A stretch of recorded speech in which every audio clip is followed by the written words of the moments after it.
Okay, here's my carburetor screw up that I've been fooling around with forever. So I get this carburetor for the weed whacker. So it's got a gasket. Tried to put it on like this, right? This hole doesn't line up with anything, this little one. So I figured, oh, must go like this, right? Now, this little hole on the top lines up with the hole. So I put it together. Thing wouldn't run. Tried all kinds of stuff. It would run, then stall, run, then stall. It was always fuel starved. So it turns out there's another gasket that's more universal. It doesn't look like it should fit on anything. It's got holes all over the place. Well, guess what? It's got a hole for this right here, which is crucial for the fuel pump to work.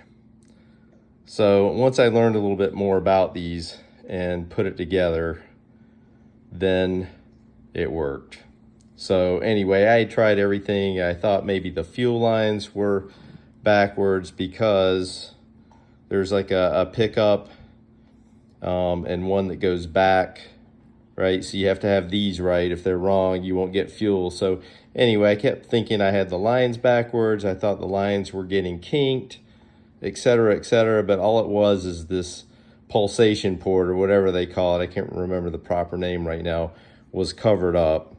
If that's covered up, your fuel pump won't work.